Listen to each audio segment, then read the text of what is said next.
Hello everyone, and welcome to my studio. Today I'm going to show you how I painted a 9" by 12" watercolor painting of Mangawhai, New Zealand, with lots of little happy seagulls hunting for clams. I just returned from this beautiful beach, and it's one of my favorite places in the world, and it's a favorite subject of mine to paint. The wide sand, or the wide swaths of wet sand, allow for a lot of reflections of the clouds. There are a lot of birds and beautiful green hills, and the water is a beautiful shade of turquoise blue. I did this painting on Arches 300 GSM watercolor paper with a cold press surface. This paper is very different to paint on. It's one of my favorite papers, and probably the one that I use the most for my large watercolor paintings that are very detailed. But it's very different to paint on as compared to sketching paper or Canson Montval paper, which is one that I use very often for my watercolor painting videos. The surface is very absorbent, and so you need to paint with a lot of layers. You need to think of building your layers, which is quite different from the other paper, which has a lot more sizing on it, making it less absorbent and slightly more resistant to the color.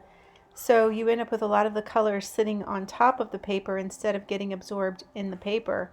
And therefore, it's a little harder to layer actually on that sort of paper. But the effect of it is a more sketchy brush stroke and more fluid brushwork, and you end up with more blossoms in the watercolor paint. You don't see much of that when you paint on Arches watercolor. So I wouldn't say one is better than the other. It's just a very different experience, and if you want to try this paper, you should be prepared for that. So I mentioned that this is a cold press paper. Cold press has a medium tooth, meaning it has some texture. Hot press is another version of this paper, and that's a completely smooth surface. That surface is really great for doing botanical illustrations and the type of artwork where you need a very precise line. So on a textured surface, the pen bumps along a little bit on the surface of the paper. But if you have the texture, it holds the paint in a different way, and it just has a beauty all its own. There's another texture that you can get, which is rough paper. And rough paper is actually my very favorite paper, Arches Rough. And it's a really bumpy surface, but it really holds a lot of paint. And if you've seen some of my highly detailed watercolors, you'll see that they're full of really bright colors, and there's a lot of paint on each of those paintings. And that's because I'm able to build the layers really nicely on that paper. So I encourage you to experiment with trying different types of paper, different surfaces, and definitely give Arches a try someday. I think cold press is the most popular of the surfaces, but rough is a beautiful surface, and hot press is great too. So I began the painting of the birds. I like to paint the foreground things first in watercolor painting, and so I painted the birds with a mixture of cobalt blue, permanent red violet, and yellow ochre to make a 3-color gray. And then I painted their shadows with a mixture of ultramarine blue and mauve. Now I'm starting the rocks using yellow ochre, sap green, and a little bit of burnt umber. Throughout my painting process, I'm going to be layering the colors, and I'm going to be applying dark colors and light colors, sometimes light over dark and sometimes dark over light, but I'm being very careful to leave lots of little white spaces in between all of the shapes that I'm filling in. I wanted to be sure to capture a lot of atmosphere in this painting, so leaving the white is part of my style, but it also gives that sparkle of wet rocks reflecting the sun. We had really interesting weather on the day that I took the video that I showed at the beginning of this video, and also the reference photo. We had rain in the morning, and then the skies cleared, and we had bright blue sunshine, or bright blue skies, excuse me, and bright sunshine, and then rain again, and a rainbow at the end of the day, and so on. It was really dramatic weather. And I wanted to capture that bright blue sky at the foreground but also the rain that is on the horizon and behind that funny little hat-shaped rock on the right. I'm painting the rain with diagonal strokes to show the direction of the rain falling. And for the sky, the color I'm using is a mixture of ultramarine blue and mauve and a teeny tiny amount of yellow ochre. I'm using a number 10 round brush. I'm being careful to keep the clouds lighter towards the top of the paper and darker at the bottom. I also added a little extra pink to the clouds at the top. A little extra mauve, I should say. To show movement in the clouds, I'm adding water to some of my brush strokes to the tops of them, and I'm trying to get a mixture of soft edges and a mixture of hard edges to show variety of clouds and to show movement. I varied the blues that I'm using in the mixture from ultramarine to cobalt, a little bit of cerulean. Sometimes I've used permanent red violet for the red, and at other times I've used mauve. Now I'm going to start painting the bright blue gorgeous sky, and for this I've used a combination of cerulean blue and cobalt. Those are my two favorite colors to use to paint skies. I'm going around the clouds, leaving a white halo around each of the clouds, and I'm adding some extra cobalt blue to the top of the page, or the top of the paper, to make it slightly darker at the top and slightly lighter as it comes down towards the horizon.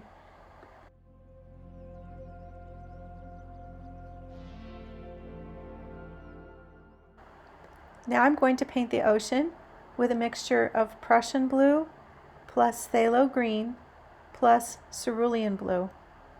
I'm using a number 6 round brush, and I'm making a pretty fine line on the horizon with this deep dark color. In front of that, I'm going to paint a much lighter stripe of color, which is going to be phthalo green and a tiny amount of cerulean blue and a lot of water. Phthalo green is a really strong color, and it's fabulous to work with, but when you paint water with it, you need to definitely add a lot of water. When you paint the ocean with it, you need to add a lot of water because it's such a strong color.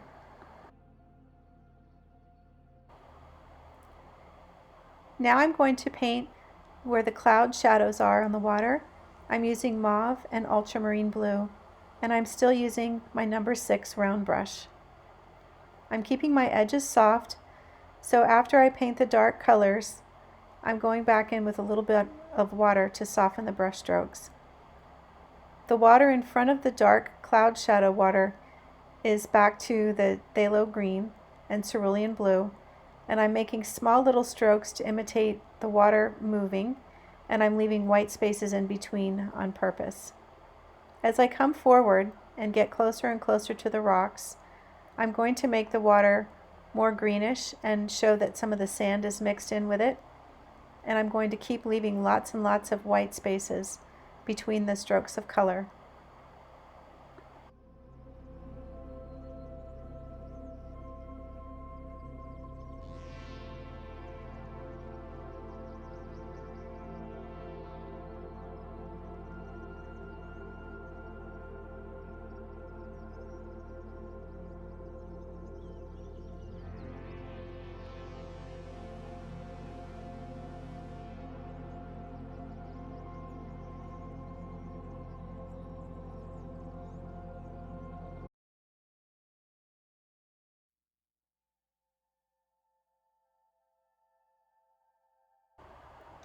Now I want to start painting one of my favorite things about this place, which is the beautiful reflection of the sky into the wet sand.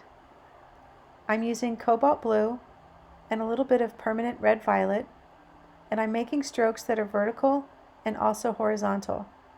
So I make 2 or 3 strokes that are vertical, and then I make 1 or 2 strokes that are horizontal.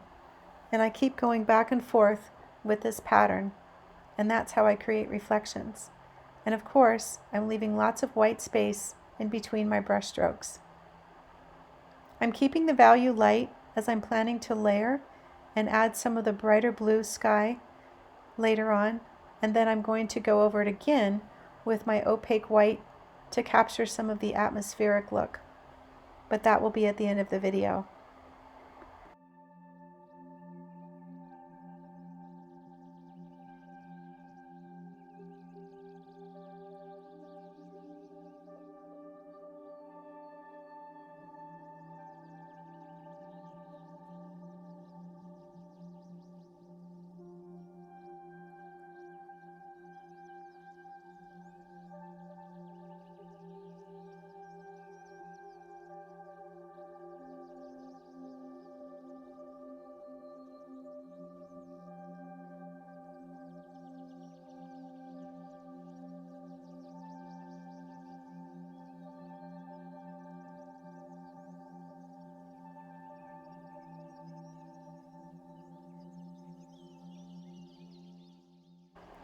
I'm going to mix sap green with burnt umber and create some beautiful reflections of the rocks and the water. The reflection of the rocks is kind of a greenish color, but it's a very warm green, and it has some yellow in it as well. So in places I'm adding yellow ochre and even some some azo yellow deep. This helps it really separate and stand out from where the sky is reflecting into the same wet sand. I'm being careful to paint around my seagulls, and I want to get some dark colors around them so that they stand out against the darker background. Speaking of seagulls, I think I forgot to mention that I painted their beaks with cadmium red and their legs with cadmium red, except where a leg is in shadow, I used Madder Lake Deep. And then for the black part of their feathers, I used Payne's Gray.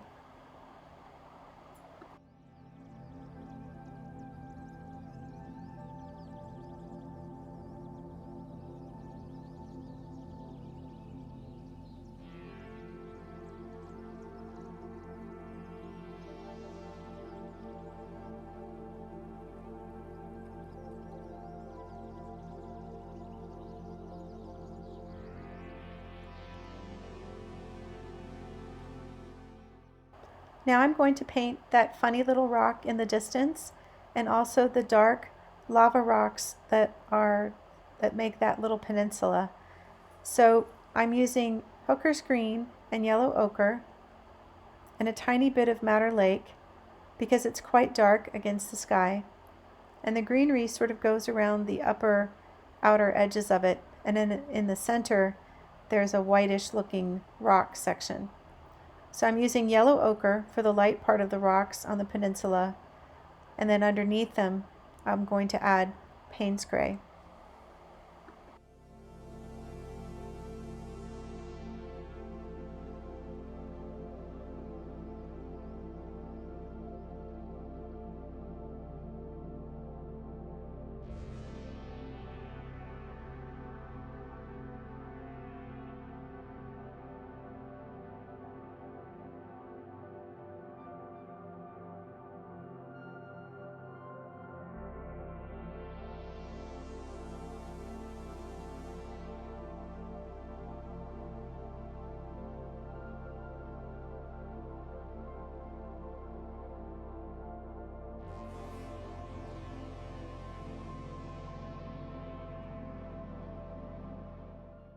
Now I'm going along the bottom of some of the rocks with Payne's Gray, and then I've added cadmium red and also a little burnt sienna to it.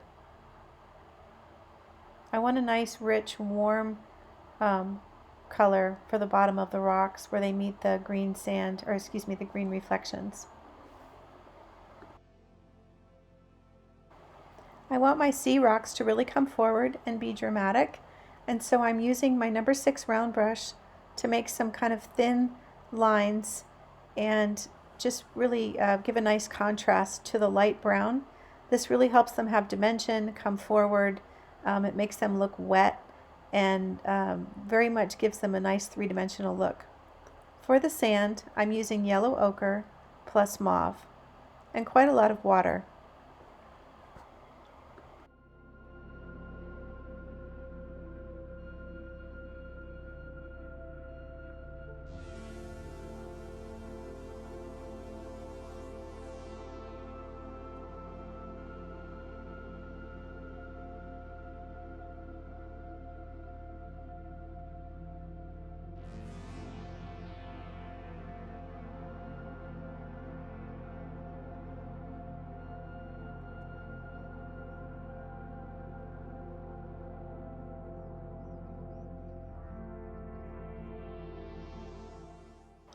I'm going to paint the reflection of this beautiful little seagull. First the legs and then the body. I'm just making the reflection with a nice warm gray that I've mixed with yellow ochre, cobalt blue, and madder lake.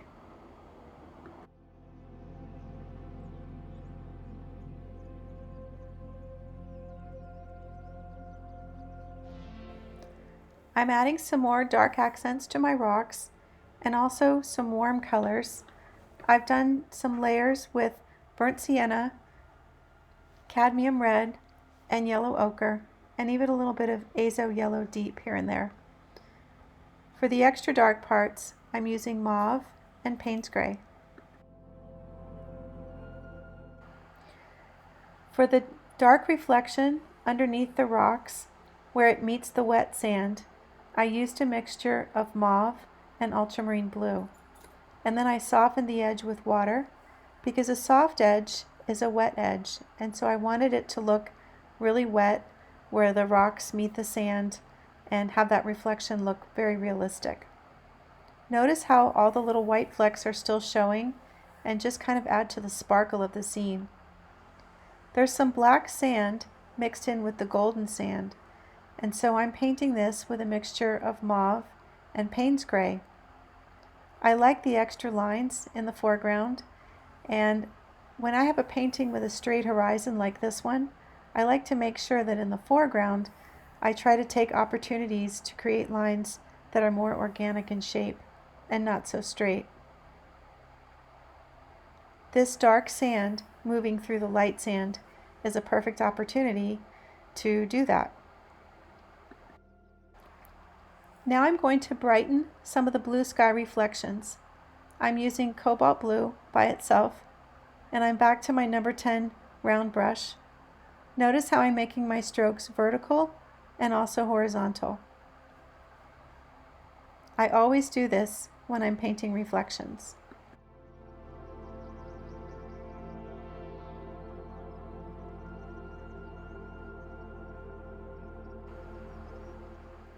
Now that I've added the extra blue, it's really starting to brighten up and look pretty, but it's lost a little bit of its atmosphere. It's a little too stark. I like how the blue helps the seagulls pop forward, but I am planning to go back and layer over the blue with some opaque white. I'm going to darken the clouds at the top of the painting just slightly with a mixture of Madder Lake Deep and Cobalt Blue. I'm keeping the color in the center of the clouds. This helps them look like they're lit up by the sun. Using mauve and ultramarine blue, I'm adding a few dotted lines underneath where the water is washing up to the wet sand. I'm just adding a few extra accent marks here and there as well, darkening the seagull shadow and so on. I'm going to darken some of the water that's close to the shore. I'm using phthalo green, cerulean blue, and some yellow ochre. I'm varying the color as I go from left to right so that some little strokes are bluer and greener and more sandy looking. I'm going to darken the sky now using ultramarine blue and Madder Lake Deep and also a little bit of yellow ochre. I want to get a little more of that weather that's on the horizon and emphasize the direction of the rain and the dark movement of that beautiful cloud.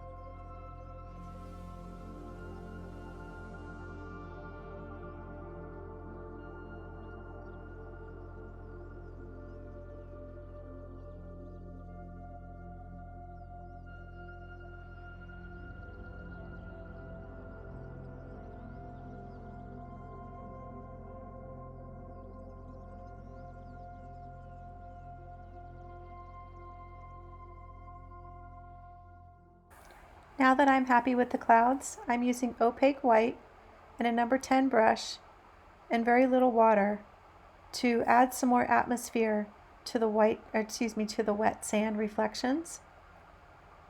It looks very bright when I first put it on, but I know that as it dries, it will soften the color and soften the edges. Another thing about working on Arches paper is that it's not as bright a white as a lot of the sketching papers are. And so it's really a nice effect to use opaque white paint to lighten some of the areas of the paper, because the paint is a brighter white than the actual white of the paper, which is slightly warmer.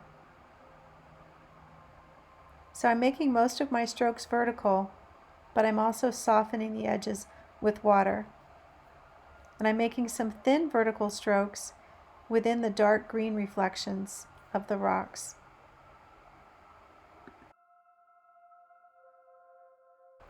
I'm adding this opaque white to the rock in the distance, and I'll make a few other highlights with it as well.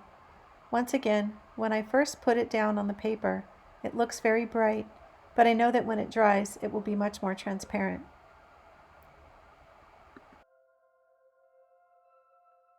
I'm adding some of the opaque white to the sky to soften the edges of some of the clouds. I'm painting a little bit of it over the blue and also over some of the gray clouds that I've painted, and a little bit on the horizon. It's a subtle thing, but it will make the painting much nicer.